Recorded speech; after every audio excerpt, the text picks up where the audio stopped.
দেশ থেকে পাচার হওয়া অর্থের প্রায় ৭৫% বৈদেশিক বাণিজ্যের আড়ালে পাচার করা হয়।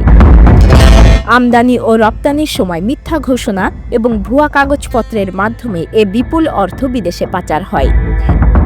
গতকাল Bangladesh institute of bank management BIBM আয়োজিত গোলটেবিল আলোচনায় উপস্থাপিত গবেষণাপত্রে এ তথ্য তুলে ধরা হয়। জাতীয় রাজস্ব বোর্ড NBR এর তথ্য উপাত্তের ভিত্তিতে হিসাবটি করা হয়।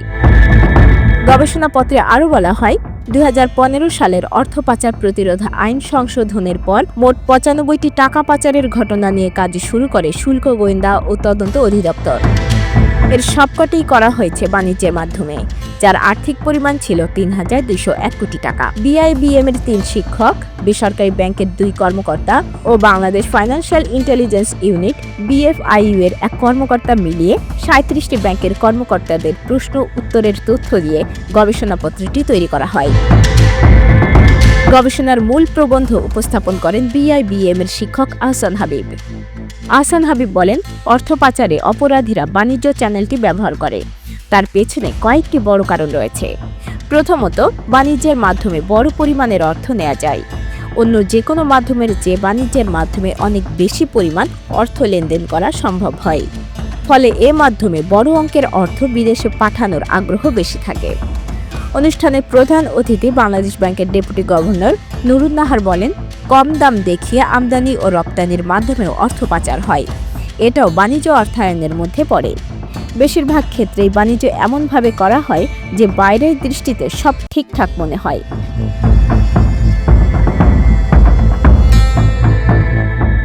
তবে ভেতরে অন্য কিছু লুকানো থাকে। অনেক সময় চোখে ধুলা দেওয়ার মতো অবস্থা হয়। বলা হয় এক কথা, আসলে ভেতরে অন্য কিছু চলছে। তাই ভালোভাবে দেখা জরুরি।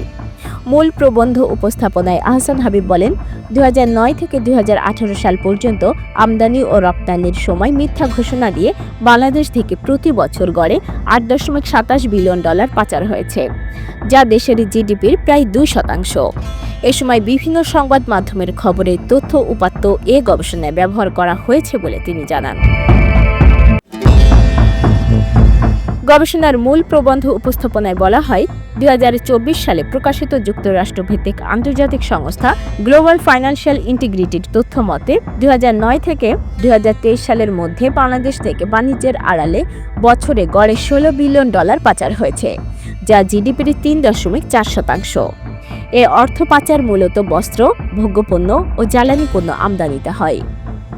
গবেষণায় প্রকাশিত তথ্যে বলা হয়, দেশে বাণিজ্য ভিত্তিক অর্থ পাচার মোকাবেলায় পর্যাপ্ত সুরক্ষা কাঠামোতে দুর্বলতা রয়েছে।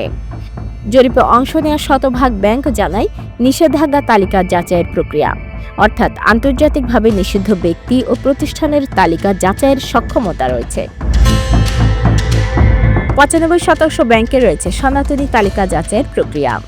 ১০০% ব্যাংকের লেনদেনের নিজস্ব তথ্য ভাণ্ডার রয়েছে। আমদানি রপ্তানি মূল যাচাইয়ের তথ্য ভাণ্ডারে সুবিধা নিতে পারে। আমদানি রপ্তানি মূল্য যাচাইয়ের তথ্য ভাণ্ডারে সুবিধা নিতে পারে ৫০% ব্যাংক।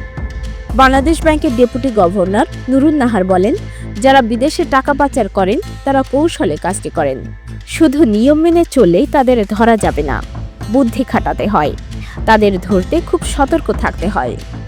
গোলটেবিল বৈঠকে আরও বক্তব্য দেন BIBM এর AK গঙ্গোপাধ্যায়, অধ্যাপক ফারুক M আহমেদ, BIBM এর মহাপরিচালক আব্দুল হাকিম, BIBM এর শিক্ষক আলী হোসেন, বাংলাদেশ ব্যাংকের পরিচালক AKM Rezaul Karim, Bangladesh financial intelligence ইউনিটের পরিচালক মোস্তাকুর রহমান প্রমুখ।